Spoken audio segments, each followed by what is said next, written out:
Round हो रहा था और कैट वॉक कर रही थी, तो उस वक्त मेरा 5 इंच की जो हील थी वो ब्रेक हो गई थी। ओह माय गॉड, पागल हो गई है, मॉडलिंग में जा रही है, एक्टिंग में जा रही है, तो मेरे घर से ही मेरे ना पागल वाला दर्जा आया था। स्टार्टिंग में ना लोग आपको समझ नहीं पाते, जब तक आपको सक्सेस नहीं मिलता कि मैं सीखूं, मेरे को सीखना है, तो शायद वो सीखी हुई चीज, कहते ना कभी आपका नाकामयाब नहीं होता। उसके चेहरे की चमक के सामने चांद भी सादा लगा, आसमां पर चांद था मगर आधा लगा। इफ्तिखार नसीम साहब का ये शेर मैं आज जिन्हें नज़र करने जा रही हूँ, वाकई उनकी खूबसूरती को अगर हम चांद से कंपेयर करें तो ये कहना मुश्किल होगा कि चांद ज़्यादा खूबसूरत है या मोहतरमा। तो दोस्तों, आज की इस कड़ी में मैं आपको मिलवाने जा रही हूँ हमारी चंडीगढ़ की एक खूबसूरत एजुकेशनिस्ट होने के साथ साथ जो एक मॉडल भी हैं, एक्ट्रेस भी हैं, जो अभी हाल ही में 18 जुलाई को गिनीज अचीवर अवार्ड लेने जा रही हैं और जो फैशन आइकॉनिक स्टाइलिश अवार्ड की विजेता भी रही हैं। तो आइए दोस्तों, हम उनसे मिलते हैं, उनसे रूबरू होते हैं और जानते हैं उनसे उनके सफ़र के बारे में, क्योंकि एक महिला होकर, एक स्त्री होकर, एक औरत होकर आज वो जिस मुकाम पर हैं, जिस फील्ड से वो ताल्लुक़ रखती हैं कि वो एजुकेशनिस्ट हैं। आयुष्मान कोचिंग सेंटर चंडीगढ़ का एक जाना माना कोचिंग सेंटर है, उसकी ऑनर होने के बाद उन्होंने किस तरीके से एक मॉडल, एक एक्ट्रेस होने की इच्छा उनके अंदर थी, जो किस रूप में वो बाहर आई, क्योंकि एक औरत होके और एजुकेशनिस्ट होने के बाद इस दूसरे फील्ड को अपनाना इतना आसान नहीं होता, क्योंकि कई तरह की हर्डल्स एक लेडी को के सामने होती हैं, समाज के रूप में या परिवार के रूप में, या उसके खुद के मन की भी कई डर होते हैं। लेकिन उन सबको जीतने के बाद वो किस तरह से इस फील्ड में आई हैं। तो हम स्वागत करना चाहेंगे अपनी आज की मेहमान जो कृष्णा मंडल। तो बहुत बहुत स्वागत है कृष्णा जी आपका हमारे इस चैनल पर। आपने मेरे इतनी अच्छे से स्वागत किया है, thank you so much ma'am. और बताइए कैसे हैं? बहुत बढ़िया मैम, आज हम और भी अच्छे हो गए, आप हमारे साथ हैं तो लाइफ अच्छी चल रही है, तो अच्छी हमारी आप लोगों के साथ ही है कि आप लोगों से मिलते हैं तो हम भी चार्ज होते हैं, थोड़ी बहुत नेगेटिविटी जो कभी आ भी जाती है तो पॉजिटिविटी में बदल जाती है। दोस्तों, जैसा कि मैंने आपको बताया भी है कि एक एजुकेशनिस्ट हैं, आयुष्मान कोचिंग सेंटर के नाम से इनका चंडीगढ़ में एक जाना माना कोचिंग सेंटर है, यानी कि बेहद इंटेलिजेंट भी हैं और खूबसूरत तो हैं ही, आप खुद ही देख रहे हैं। तो उन्होंने जो अवार्ड्स लिए हैं मैं उनके बारे में आपको ज़रूर बताना चाहूँगी कि Mrs Asia universe queen, Mrs India की विनर रही हैं, मिसेस नॉर्थ इंडिया क्वीन रही हैं और गिनीज अचीवर अवार्ड 18 जुलाई को ये अभी लेने जा रही हैं, और India fashion iconic stylish lady का अवार्ड भी मैम के पास है। और इन एक और जो चीज़ इनके व्यक्तित्व को खास बनाती हैं, एक नहीं कई चीज़ें हैं वैसे तो, कि एक मॉडल होने के साथ साथ ये एक एक्ट्रेस भी हैं। सीक्रेट 19, येस आई एम और साउथ की मूवी भी करने जा रही हैं ये। तो उसमें लीड रोल्स हैं, जो कि मतलब मुझे लग रहा है कि एज एन लेडी ये बड़ा ही एक इंटरेस्टिंग और मुश्किलों से भरा भी सफ़र है। तो अब हम उनसे ही उनकी तरफ चलते हैं, उनसे जानते हैं कि वो हॉलीवुड में भी करने जा रही हैं। तो एक एजुकेशनिस्ट होने की सेंटर से निकल के वो मॉडलिंग में आई, मॉडलिंग से फिर वो एक एक्टर बनी, मूवीज़ में गई, मूवीज़ से अब इंडिया से बॉलीवुड के बाद वो जा रही हैं हॉलीवुड। तो बड़ा ही इंटरेस्टिंग ये जर्नी है मैम आपकी, इसके लिए आपको बहुत बहुत बधाई। तो अब हम आपसे ही पूछते हैं कि सबसे पहले आप अपने बारे में बताएं कि एजुकेशनिस्ट होना, कोचिंग सेंटर चलाना एक उसके बाद से एक मॉडलिंग में जाना या फिर एक्टर का जो सफ़र है वो कितना आसान और कितना मुश्किलों भरा रहा आपके लिए, कैसा रहा? देखिए, मैं एक ही चीज़ बोलना चाहूँगी कि children is our green plant, और ये बात सच है। बच्चे जो है हमारी ज़िंदगी के एक हरियाली पेड़ होती हैं, और प्लांट नहीं होंगे तो फिर ट्री कैसे बनेगी, ये बात सच है। तो बचपन से ही पता लग जाता है कि आपकी हॉबीज़ क्या है। तो मैं जब बहुत छोटी होती थी तो डांस में बहुत शौक़ था, मम्मी की दुपट्टे ले लेने हैं, उसमें डांस करना है। तो ये सच बात है, पेरेंट्स को पता होता है आपके बच्चों की असलियत। और पढ़े लिखे तो होना बहुत ज़रूरी है। अगर आपके पास क्वालिफ़िकेशन नहीं होगा, एजुकेशन नहीं होगा, तो आप लाइफ में कोई भी चीज़ जल्दी से समझ नहीं पाओगे। ये सारी लाइफ को समझने के लिए आपको पढ़ाई करनी बहुत ज़रूरी है, बट पढ़ाई के साथ साथ आपके अंदर एक शौक़ होना भी बहुत ज़रूरी है, जो वो उस शौक़ को हम इंग्लिश में हॉबीज़ बोलते हैं। और मेरे अंदर ये हॉबीज़ थी कि मैं एक्टिंग करूँ, शीशे के आगे जाके एक्टिंग करती थी, अच्छा लगता था। थोड़ी बड़ी हुई, टीचिंग जॉब मिला जी। और कहते हैं ना इंसान की असलियत कहीं नहीं छुपती है, तो मेरी शायद असलियत यही थी कि मैं मॉडल और एक्टर बनूं। अंदर एक्टिंग का कीड़ा था। एक्टिंग का कीड़ा था, करना है। स्कूल में भी बढ़ चढ़ के कल्चरल फंक्शंस में हिस्सा लेती थी, कॉलेज में भी बढ़ चढ़ के कल्चरल प्रोग्राम में हिस्सा लेती थी। देन जहाँ मुझे जॉब मिला जिस स्कूल में, वहाँ भी मैं बच्चों को सिखाती थी। देन आपको मैं आज एक बात और बता रही हूँ, बेशक मैं एडुकेशनिस्ट हूँ, लेकिन मैं फ्री ऑफ कॉस्ट बच्चों को क्लासिकल डांस भी करवाती हूँ सैटरडे संडे। यानी इसके आप लिए मैं कोई dancer भी फीस हैं। नहीं लेती, ये मुझे शुरू से ही शौक है। जी, वाह ग्रेट। तो- ये तो आपकी एक और हमें पता चली है कि आप क्लासिकल डांसर भी हैं और आप सिखाती भी हैं। मैं यही पूछना चाहूँगी कि आप एजुकेशनिस्ट होने के बाद सबसे पहले मॉडलिंग में कैसे आपका मन हुआ आने का? एकदम से ये जो आपके अंदर कीड़ा उठा, Yes. इतने सालों से आप पढ़ा रही हैं, बड़ा अच्छा आपका सेंटर भी बहुत अच्छा जा रहा है, लेकिन एकदम से यू टर्न लेना। यस, देखिए हर महिला को लगता है जी। कि मैं सुंदर दिखूं। हम्म। ऐसी कोई महिला नहीं है, ऐसी कोई फीमेल नहीं है जिसको नहीं लगता कि मैं सुंदर ना दिखूं। हम लिपस्टिक, बिंदी नहा धोने के बाद लगाते हैं, शौक से लगाते हैं। और हम हमेशा देखना, हर कोई चाहे मेल हो चाहे फीमेल हो, वो मिरर के आगे जाता है, शीशा के आगे जाता है कि मैं खूबसूरत दिखूं। तो मुझे भी शौक था कि मैं खूबसूरत दिखूं और जब मुझे मौका मिला मैं आ गई। बढ़िया। तो आपको ये मौका कैसे मिला कि आपने, किसी ने आपको बताया या आपके खुद ही मतलब आपका इंटरेस्ट था तो आप ऐसी चीज़ें ढूंढती थी? यस, मुझे खुद को ही इंटरेस्ट था। वॉक करने का बहुत शौक होता था न्यू जनरेशन के साथ। देखिए मैं एजुकेशनिस्ट हूँ, तो मैं हमेशा अप टू डेट रही हूँ, क्योंकि मेरे जो स्टूडेंट्स लोग हैं सब यंग जनरेशन के हैं। तो बच्चे लोग आके सब बताते हैं, सब अच्छा लगता था। मैं भी उनके साथ मुझे लगता था कि मैं भी उनके साथ खड़ी हो सकती हूँ। मैंने ये नहीं देखा कि उनकी एज और मेरी एज। पहली बात तो कभी भी किसी भी इंसान को अपने आप को ये नहीं सोचना चाहिए कि मेरी एज गैप है। हमेशा बच्चे बन के रहो तो खुश रहोगे। बिल्कुल बिल्कुल, बच्चा जिंदा रहना चाहिए। इस दुनिया में अगर हम आए हैं, दुनिया के आने के साथ साथ तो पृथ्वी में आए हैं, तो एज तो होगा ही होगा।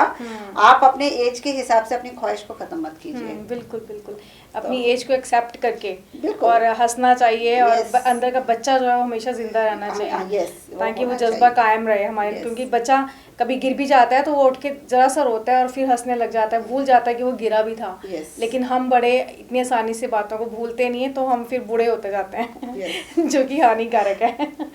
तो फिर आपने उसके बाद एक से एक कौन से अवार्ड जीते? सबसे पहला तो आपको ये था, उसके बाद आपने क्या लिया? उसके बाद जब मेरे को नॉर्थ इंडिया क्वीन का क्राउन मिला, जी। मुझे अच्छा लगा। मैं कभी सोच नहीं सकती थी कि नॉर्थ इंडिया में बहुत सारे स्टेट हैं, है ना, बिल्कुल बहुत सारे डिस्ट्रिक्ट्स हैं बहुत। तो मुझे लग नहीं रहा था कि कभी मुझे भी क्राउन मिल सकता है। बिल्कुल बिल्कुल, क्योंकि सोचा नहीं था कभी। यस, क्राउन विन करूंगी ये कभी नहीं मैंने सोचा था कि मैं कभी क्राउन विन कर सकती हूँ। देन मिसेस इंडिया में जाने का चांस मिला, मौका मिला मुझे। और मिसेस इंडिया में गई, वहाँ कंपटीशन थोड़ा और हाई लेवल का, थोड़ा और टफ था। क्योंकि जब मैं गई, चंडीगढ़ की तरफ से मैं रिप्रेजेंट कर रही थी। और वहाँ जाके बहुत से स्टेट मैंने देखे, बहुत मतलब ब्यूटीज आई हुई हैं। बिल्कुल। और अपने आप को तब लग रहा था कि पता नहीं आज ये क्या होगा। बट मेरे फादर ने एक ही बात कहा कि कभी अपने आप से हार मत मानो। तुम एक हार्ड फौजी की बेटी हो, वो तुम करके दिखाओ। जी जी। और उस स्टेज तक पहुंचना सबसे बड़ी बात थी मेरे लिए। बिल्कुल। Yes. तो जो मतलब वहाँ पे आई थी पार्टिसिपेंट्स और आई थी, वो होंगी प्रोफेशनल मॉडल्स, बिल्कुल और जी। आपने कुछ इस तरह की नहीं ली थी ट्रेनिंग? आप तो अपने शौक के कारण आपने इस पेशे में गई थी। Yes. तो एक बार तो कोई ख्याल आपको आया होगा कि मैं इनसे compete कर पाऊंगी या नहीं? बिल्कुल आया था, बिल्कुल। क्या डिफरेंस देखा आपने अपने? मैं आपको बताती हूँ, मिसेस इंडिया जिस दिन मेरा शो था, उस दिन की मैं आपको एक बात बता रही। मेरे साथ एक घटना घटी थी जी। मैंने फर्स्ट राउंड लगाया। मैंने कभी कहीं से ट्रेनिंग नहीं ली है, मैं आपको पहले भी बताई थी। तो कैट वॉक में मेरी इतनी प्रैक्टिस नहीं थी। और जब मैं फाइनल राउंड हो रहा था और कैट वॉक कर रही थी, तो उस वक्त मेरा 5 इंच की जो हील थी वो ब्रेक हो गई ओह थी। My God. और 10 मिनट के लिए मैं रुकी रही वहाँ पर। यही एक चीज़ मैं सबको बताऊंगी, एक इंस्पिरेशन बिल्कुल। वर्ड बोलने जा रही हूँ कि हार और जीत की जो रिजल्ट है वो तो बहुत बात की बात है, लेकिन तुम्हारी जो प्रेजेंट सेंस है वो आपको करना बहुत ज़रूरी है। बिल्कुल, उस समय कॉन्फिडेंट रहना। मैंने अपना कॉन्फिडेंट लेवल जो है बिल्कुल भी नहीं गिराया और मैं वॉक करती चली गई। वाह। और मेरे जो स्पॉन्सर्स थे सब वहाँ बैठे हुए थे, तो सिर्फ मैंने उनके साथ आई टू आई कांटेक्ट किया और मैं वहाँ से आ गई नीचे। तो मेरे को लगा था कि आज तो ये क्राउन मुझे कभी भी नहीं मिल सकता, क्योंकि गलती मेरी थी। जब मैं स्टेज में चढ़ रही थी तो हील को देखना चाहिए था, मैंने क्यों नहीं अपना सैंडल चेक किया। मुझे बहुत अंदर से ना अजीब सा लग रहा था, अच्छा नहीं लग रहा था। देन लेकिन ये आपकी परीक्षा थी Yes. जिसमें आप सफल हुए। यस आपने उसको कवर कर लिया सारी Yes. चीज़ को अपने कॉन्फिडेंस से। यस, कॉन्फिडेंट लेवल देखो, आपके अंदर जुनून और जज्बा होना बहुत ज़रूरी है। चाहे वो बच्चा हो, बूढ़ा हो, चाहे यंगस्टर्स हो, बिल्कुल। आपके अंदर जुनून और जज्बा बहुत ज़रूरी है। तो मैंने अपना जज्बा नहीं खोया था। कितनी शिद्दत से आप किसी चीज़ को पाने की कोशिश करते हैं। वो Yes. शाहरुख खान की मूवी का एक डायलॉग है Yes. कि सभी कुछ आपको फिर एनर्जीज जितनी भी हैं हमारे चारों तरफ, वो आपके साथ हो जाती हैं जितनी शिद्दत से आप उस चीज़ को पाना चाहते हैं। Yes, yes. तो आप इस मौके को गंवाना नहीं चाहती थी। रिजल्ट चाहे जो भी रहा जो भी हो, result जो था। भी रहे, आपने Yes. सोचा कि लेकिन मैं ऐसे निकल के नहीं आऊँगी वहाँ Yes, से, मैं yes. चलूँगी, अपना काम करूँगी जिसके हाँ, लिए मैंने मैं अपना यहाँ वर्क किया। पे- जी। मैंने अपना वर्क किया वहाँ पे कि बिल्कुल। नहीं, जो हो गया सो हो गया। इसके लिए आपको मायूस होने की ज़रूरत नहीं है। आप अपना टास्क जो है वो कंप्लीट कीजिए। बिल्कुल। तो उस दिन मैंने भी अपना टास्क कंप्लीट किया था। तो आज इतने सारे अवार्ड्स आप ले चुकी हैं, इतना काम कर रही हैं, तो इतने अवार्ड्स लेने के बाद आज आपको कैसा महसूस होता है? आज मुझे जो महसूस होता है, मैं कभी ज़िंदगी में सोच नहीं सकती थी कि मेरे फादर ने हमेशा यही कहा है कि मेहनत करो, फल की आस मत करो। और ये सच बात है, मैं मेहनत करती गई। ऐसे नहीं कि मैं कभी ज़िंदगी में हारी नहीं हूँ, मैं बहुत बार हार चुकी हूँ। हर हार के बाद एक जीत होती है और उस जीत की इंतज़ार करनी चाहिए। तो मैं भी हारी हूँ और मैंने हमेशा जीत की इंतज़ार किया है बिल्कुल, और मुझे जीत मिली भी है। बिल्कुल। और आमीन, Yes. आपको ऐसी जीत मिलती रहे। आपने बहुत you. अच्छी बात कही कि हार तो मिलती ही है, सभी को मिलती है। Yes. लाइफ में एक फेस ऐसा आता है और कभी कभी तो ऐसा लगता है कि ज़िंदगी के छोटे छोटे मसलों में भी हम हार रहे हैं। Yes. लेकिन हार के बाद जीत अवश्य आती है, जैसे रात के बाद दिन दिन होता आती है। है। तो हमें बस उस टाइम का, उस वक्त का इंतज़ार करना है मैम। Yes. तो फिर जैसे कि अब आप मैं इस चीज़ को लेके हैरान हूँ कि एक एजुकेशनिस्ट आप रहे हैं, तो जब हम एक टीचर के रूप में होते हैं तो समाज में एक टीचर की ड्यूटी जो हमेशा कहते हैं कि रोल मॉडल है, ये रोल, इसको इस संजीदगी से अपने पहरावे पे, अपने चिंतन पे, अपने लाइफस्टाइल पे जो है वो थोड़ा सा रखना पड़ता है नज़र कि नहीं, इस तरीके से नहीं, बच्चे हैं, ये हैं, वो हैं। तो आपने कभी फिर आप मॉडलिंग में आ गई, क्योंकि आपने एजुकेशन फील्ड में अब भी हैं, आज भी आप अपना रन कर रही हैं Yes, इतने yes, अच्छे yes. से। तो आपको क्या बदलाव नज़र आया कि अपनी पर्सनैलिटी में एक एजुकेशनिस्ट के रूप में या एक फैशन मॉडल के रूप में? यस, कभी भी देखो, अपने अंदर की जो ख्वाहिश है उसको कभी भी मारना नहीं चाहिए। चाहे वो टीचर हो, चाहे वो डॉक्टर हो, चाहे वो पॉलिटिशियन हो। आपको जिस वर्क में जब जहाँ जाना है, आप वो यूनिफॉर्म पहन के जाइए, वो काम कीजिए, आ जाइए। ठीक है, अगर आप स्विमिंग पूल में हैं तो आप सूट और सलवार पहन के तो स्विमिंग नहीं कर सकते ना, तो आपको ऑब्वियसली बिकनी पहनना पड़ेगा। तो आपके ये यूनिफॉर्म पहन के आप हर टास्क को कंप्लीट कीजिए। तो करना चाहिए, अपनी ख्वाहिश को कभी मारना नहीं चाहिए, चाहे वो पेरेंट्स हो, स्टूडेंट हो, बच्चा हो, कुछ भी हो। ये चीज़, ये सोच बदलाव होना बहुत ज़रूरी है। जब तक आपके अंदर सोच की बदलाव नहीं आएगी, तब तक आप कभी भी लाइफ में आगे नहीं बढ़ सकते।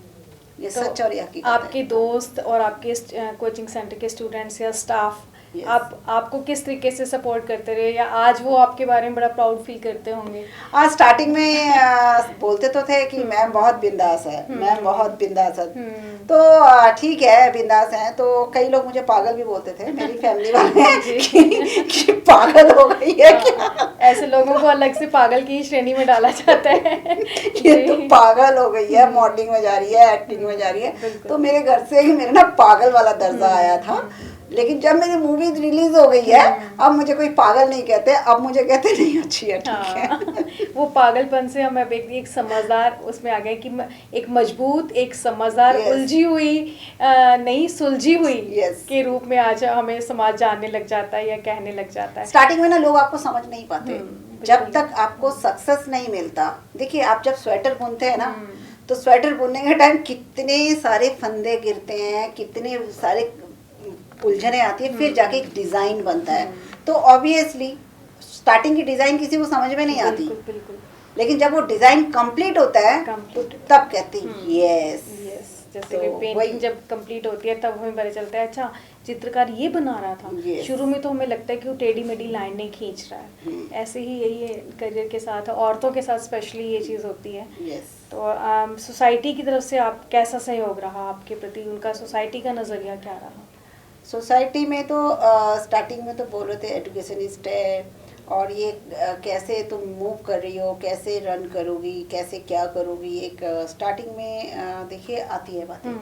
तो मेरी भी बातें चली होगी, ठीक है ना, बट मैं उन सबको ना परवाह करते हुए मैं अपने तो आप मकसद तक पे- कोई ऐसी बात इंसान पहुंची के हो? अंदर एक मैम इंसान के अंदर एक लक्ष्य होना चाहिए। Definitely Yes।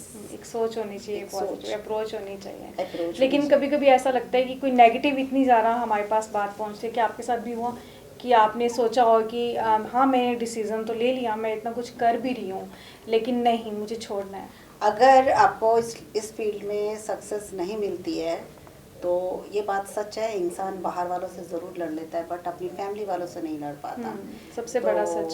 यस, जब आपको सक्सेस नहीं मिल रहा था, जब मुझे स्टार्टिंग में सक्सेस नहीं मिल रही थी, तो मेरा जो बेटा है, छोटा बेटा, तो उसको भी किसी ने भड़काया। ऑब्वियसली कहते कि बिल्कुल, भाई तुम्हारी मदर क्या है, जी, ये जी। कुछ भी जो भी था। तो मैं अपने बच्चों को थैंक्स बोलना चाहूँगी कि मेरे बच्चों ने हर किसी के साथ बहुत अच्छे से जवाब दिया, डट के खड़े हुए और बोले मेरी माँ आर्टिस्ट है, ये परिवार की ताकत है। ये मेरी फैमिली की ताकत है, मेरी मेरी मॉम परवरिश आर्टिस्ट भी है कि उन्होंने इस चीज़ को समझा, एक बॉन्ड है। यस। आज अगर फैमिली सपोर्ट नहीं होता मुझे तो मैं इस मुकाम तक नहीं आ पाती। बिल्कुल बिल्कुल। तो फैमिली का बहुत बड़ा योगदान रहा है बिल्कुल जी। आपको सपोर्ट करने के लिए, आगे बढ़ाने के लिए। यूं ही फैमिली आपका सहयोग करती रहे, ये हमारी इच्छा है।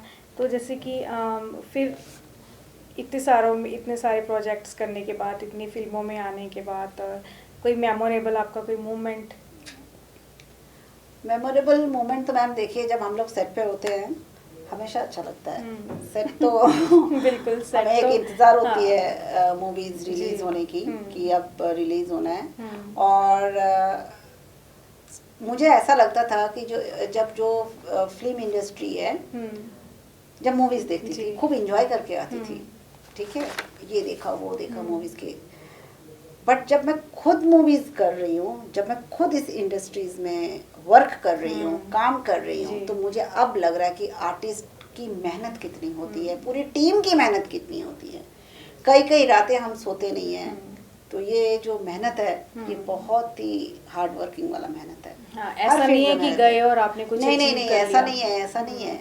आप जब कैमरा के आगे फेस करते हैं, आपके ना जाने कितने सारे शॉर्ट Cuts, कट्स बिल्कुल। लगते हैं। यस, तो और कैमरा फेस करना बहुत बड़ी बात है। फैमिली छोड़ के जाना, फिर Family उसके छोड़ के बाद जाना, yes। आपको वहाँ पे सेट पे कई चीज़ें फेस करनी पड़ती हैं। कभी कभी तो ये भी सुनने में आता है कि आता है नहीं और उठ के आ गए हैं। हाँ, बहुत सारी मैंने आती है, कई डांट भी आर्टिस्ट से पड़ती बात है। की है। हाँ, तो एक डांट होती है पॉजिटिव, एक वो होती है positive आपकी डांट। बहुत नेगेटिव, आपको आपकी टांग खींची जाती है कि आप आगे ना बढ़े। क्योंकि मेरी कई आर्टिस्ट से बात होती रहती है, तो वो अक्सर ये बात भी बोलते हैं कि हमें बहुत सी चीज़ों का सामना करना पड़ा, तो हम उस जवाब को देने के लिए अपने आप को निखार के आज इस मुकाम पर पहुँचे। देखिए, एक्सपीरियंस, व्हाट इज एक्सपीरियंस बोलते हैं ना। जी। एक्सपीरियंस का मतलब ये नहीं होता कि आप पॉजिटिव थिंकिंग को लेके चले, आपके साथ हम हमेशा सक्सेस को लेके एक्सपीरियंस होता। नो, जितने भी नेगेटिव चीजें होंगी, जितने भी हार होंगी आपकी लाइफ की, दैट इज कॉल्ड एक्सपीरियंस। बिल्कुल बिल्कुल, एक्सपीरियंस यही चीज़ें हैं। यही एक्सपीरियंस। आप जहाँ जहाँ से नाकामयाब होके आएंगे ना, असली वही experience आपकी वो है। एक्सपीरियंस है। और उनको घर में आके इंसान को अपने आप से सुधारना चाहिए कि मेरी गलतियां ये हुई है। बिल्कुल। आप अपने लाइफ के टीचर खुद हैं, बाहर वाला टीचर नहीं। आपको खुद को महसूस होना चाहिए मैंने ये चीज़ गलती करी है। वहाँ पे बहसबाजी नहीं करनी चाहिए, आर्गुमेंट नहीं करनी चाहिए। वहाँ पे सीखनी चाहिए। सीखना सीखने की चाहिए। उम्र कभी नहीं खत्म होती है। क्योंकि कोई भी परफेक्ट नहीं होता। कोई भी परफेक्ट नहीं होता, सीखने की उम्र कभी खत्म कभी नहीं खत्म नहीं होती। होता। यस, और वो डांट नहीं होता, वो प्यार होता है, वो प्यार होता वो है। समझना चाहिए। बिल्कुल। जो कुछ मॉडल्स ऐसे शिकायतें करते हैं, कुछ आर्टिस्ट शिकायतें करते हैं, मैं उनको यही कहूँगी वो डांट नहीं होता, वो प्यार होता है। बहुत अच्छी बात है। वो आपको सिखाया जा रहा है। बहुत अच्छी बात आपने Yes. कही, क्योंकि कभी कभी हम मायूस हो जाते हैं या Yes. हम कभी कभी सोचते हैं कि हमारे साथ ही ऐसा क्यों हो रहा है, हमें डांटा जा रहा है। एक्चुअल में जो आपका गुरु होगा वो आपका मेंटोर होता है। तो Yes. वो आपकी कमियां नहीं निकालेगा, तो फिर आप किस तरीके से सुधरेंगे, किस तरीके से आपके अंदर परफेक्शन आएगी, किस तरीके से सोना जो है वो कुंदन बनेगा। Yes. तो हमें अपने गुरु, हमें अपने मेंटोर की बात का आदर करना चाहिए और समझना चाहिए कि वो किस वे में हमें कह रहे हैं और वो हमसे क्या चाहते हैं। तो तृष्णा जी, जैसे कि अभी फैमिली सपोर्ट की बात चल रही है कि आपके बच्चों ने आपको बहुत सपोर्ट किया, उन्होंने सोसाइटी को आंसर देना सीखा या उन्हें पता था कि आप किस काम से जा रही हैं, तो उनकी सपोर्ट तो थी ही। लेकिन मैं इसमें ये भी जानना चाहती हूँ कि आपके हस्बैंड की सपोर्ट कैसी रही, क्योंकि आउटडोर शूटिंग्स भी होती हैं, हमें कभी कभी नाइट स्टे भी करना पड़ता है। Yes. उस समय हम बिना सपोर्ट के कुछ नहीं कर सकते। तो बिल्कुल, आपको उनकी सपोर्ट कैसी रही? देखिए, पार्टनर का जो कपल लाइफ है ना, कपल लाइफ में पार्टनर का सपोर्ट होना ज़रूरी है। एक लड़की की जब शादी हो जाती है ना, आफ्टर मैरिज के बाद उसका हस्बैंड ही उसका क्या होता है, गार्जियन होते हैं। तो मुझे हमेशा सपोर्ट मिला है, कभी जी। उनके तरफ से कोई ऑब्जेक्शन नहीं आई, जी। कभी कोई ऑब्जेक्शन नहीं आई, क्योंकि पार्टनर के बीच में फेथ होना बहुत ज़रूरी है। बहुत अच्छी बात तो कही वो आपने। तो है। बिल्कुल।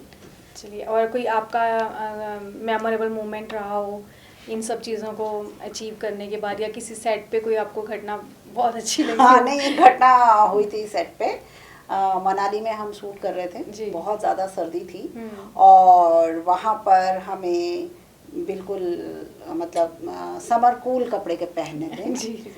हालत हम लोग बहुत ज़्यादा ख़राब हो रही थी। मतलब आप ये समझिए कि इतनी ज़्यादा ठंड थी और वहाँ पे आप विंटर ड्रेसेस ना पहन के समर ड्रेसेस पहनोगे तो समझ सकते हैं ना बर्फ की क्या सिल्ली हो रहा बनी है हो वहाँ ये पर। तो। हाँ, जी। वो जो सीन था ना, वो मैं बता नहीं सकती वो सीन क्या था। वो एक्टिंग क्या थी वो हमें उसके बाद हमें लाया गया रूम में, और रूम में लाने के बाद कम से कम आधा पौना घंटा तो हमें टाइम लगा हाथ पैर सेकने में। तो वो मोमेंट तो बहुत तो बहुत आज भी वो ज़्यादा- आपको फिर ठंड से ठिठुरा ही देती होगी वो मोमेंट तो। वो तो पूछो ना। वो तो जब जो आपको सीन गर्मी थी, महसूस होती है तो आपके पास तो एक वो मोमेंट है कि आप उसको याद करो और ठिठुर जाओ। तो फिर आप फिल्मों में भी आए, जैसे कि आपकी 3 फिल्में हैं, वो आप हमारे दर्शकों को बताइए कि आपका उन फिल्मों के साथ राब्ता कैसे हुआ, उन फिल्मों में आना कैसे हुआ आपका। जैसे कि 19 की बात करते हैं, और यस आई एम है, और उसाई मूवी। हाँ, उसाई हाँ, साउथ की उसाई जी, मूवी उसमें है। कैसे आना हुआ आपका?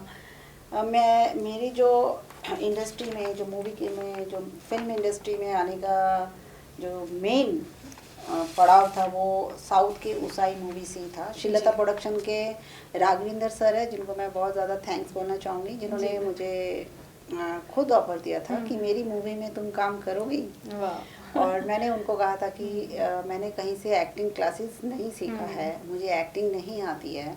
तो उन्होंने बोला सीखने से ही एक्टिंग नहीं होती है, अंदर की जो सिखाओ होती है वो सबसे बड़ी एक्ट है। तो बहुत अच्छी बात कही। मैंने कहीं से कुछ नहीं सीखा, जो भी किया, जो आपके सामने हो सबके सामने, जैसे अभी बात कर रही मैं ऐसे ही जी, जी। कैमरा फेस करती हूँ। अगर जितने भी पब्लिक है उनको अगर मेरा वर्क पसंद आ रहा है, अगर वो मुझे पसंद करते हैं, तो इसके लिए मैं तहे दिल से शुक्रिया अदा कहूँगी सबको। एक्चुअल में तो हम डेली लाइफ में भी अपनी एक्टिंग करते हैं। यस। तो वही एक्टिंग हमें जब कैमरे के सामने करनी होती है तो मुश्किल लगती है। थोड़ा सा मुश्किल लगता है कैमरा के आगे, क्योंकि हमने कभी कैमरा फेस नहीं किया, कि हमें पता ही नहीं होता कैसे होता है कैमरा फेस। तो श्रीलता प्रोडक्शन से मैंने अपना करियर स्टार्ट किया था। देन उसके बाद मैंने यस आई एम किया, सॉरी सीक्रेट 19 किया, एंड यस आई एम किया मैंने।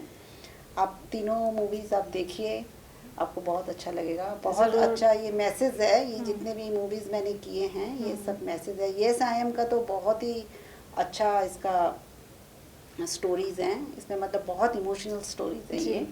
तो आप देखेंगे तो आपको अच्छा लगेगा। बिल्कुल बिल्कुल मैम, हम इसे ज़रूर देखेंगे। तो ये हुई बिग स्क्रीन की मूवीज़ हैं तीनों।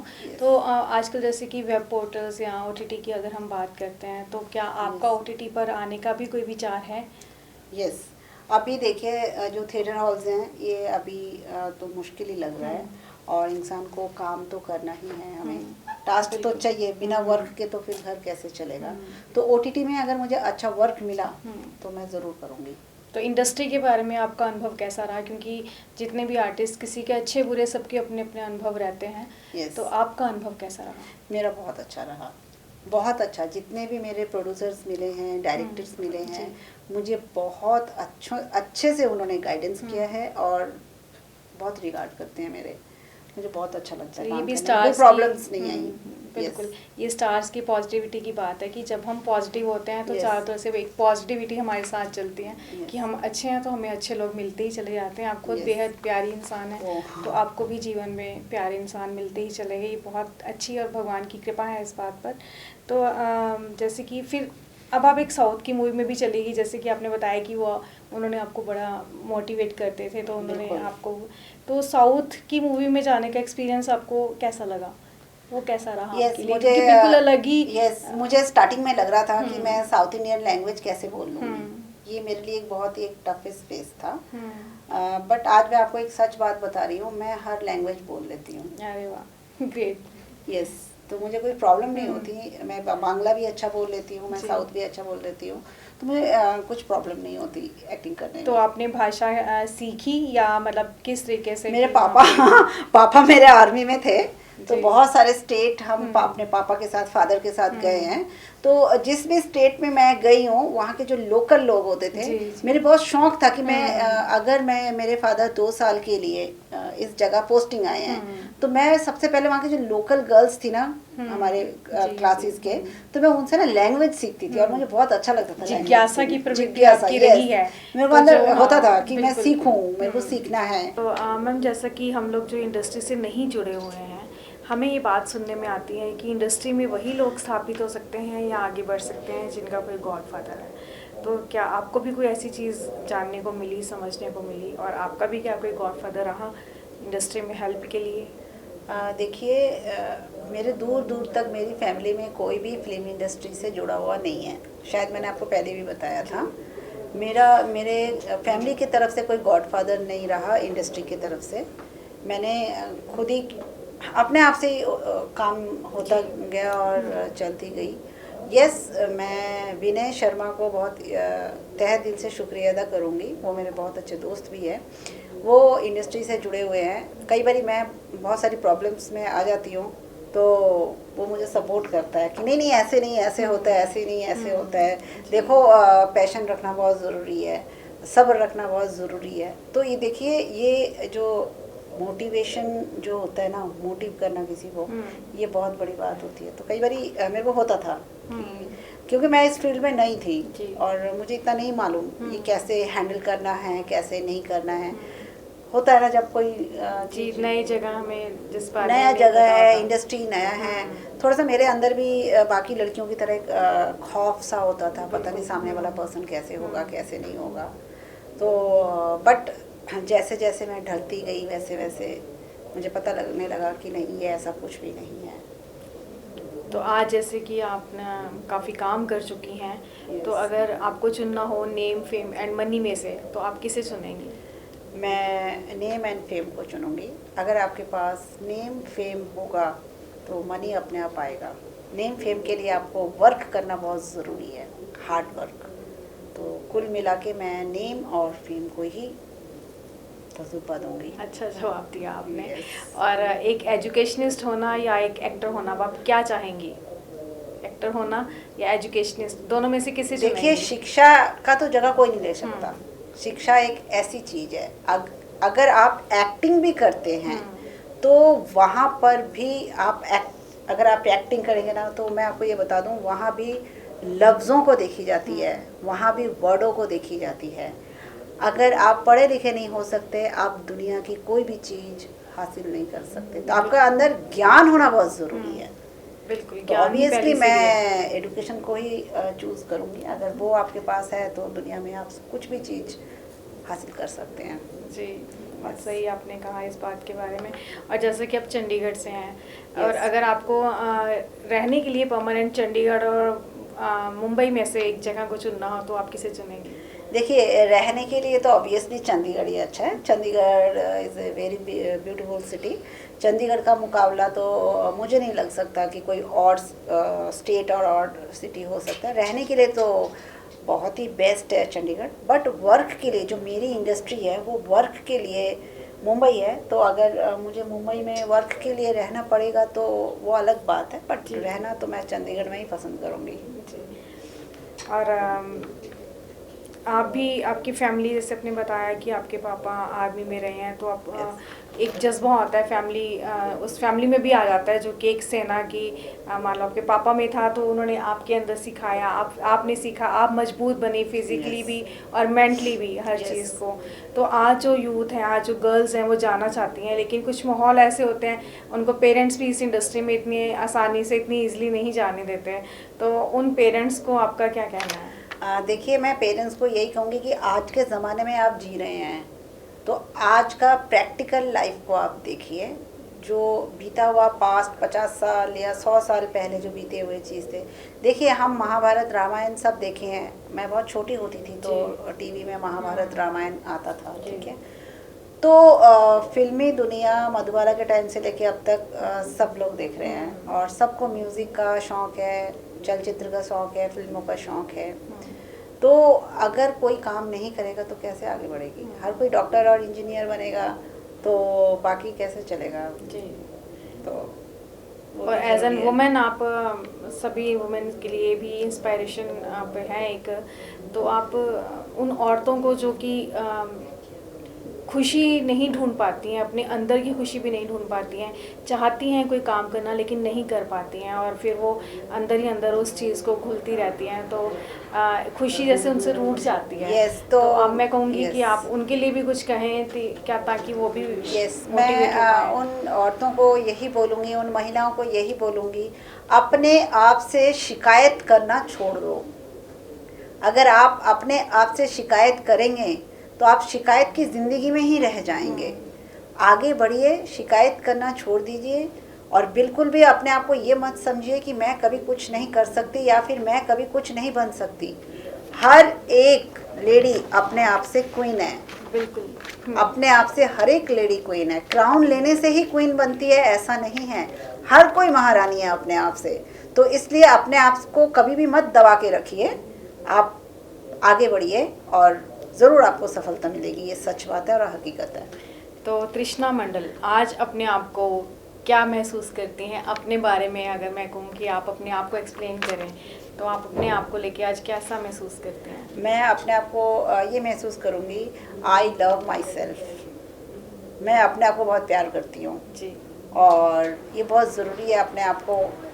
जब तक आप अपने आप को प्यार नहीं करेंगे ना मैम, तब तक आपको आपकी पहचान नहीं आएगी। बिल्कुल। यस, सेल्फ लव सबसे ज़्यादा ज़रूरी बहुत है, तभी हम ज़रूरी औरों है। को प्यार कर पाएंगे। क्योंकि आपको अपने लिए थोड़ा सा वक्त निकालना बहुत ज़रूरी है। फैमिली के लिए तो वक्त चाहिए ही चाहिए, बट आपको अपने लिए भी वक्त निकालना बहुत ज़रूरी है। जी, बहुत अच्छी बात कही आपने तृष्णा जी। तो आज आपसे बात करके, आप हमारे स्टूडियो में आई, आपने इतनी सारी चीज़ों, इंडस्ट्री के बारे में भी हमें बताया, अपने अपकमिंग प्रोजेक्ट्स के बारे में भी चर्चा की, और औरतों को आपने बहुत अच्छा संदेश दिया, पेरेंट्स को भी मोटिवेट किया कि हाँ आप डरिए मत, बच्चों को उड़ने दीजिए, और उन्हें अगर वो आगे आना चाहती हैं तो आप उन्हें खुले दिल से भेजिए, उनके साथ रहें। तो एक बार फिर से आपका धन्यवाद कि आप हमारे स्टूडियो में आए, आपने इतना कीमती वक्त दिया। धन्यवाद तृष्णा जी, आपसे बात करके हमें बहुत खुशी हुई। Thank you.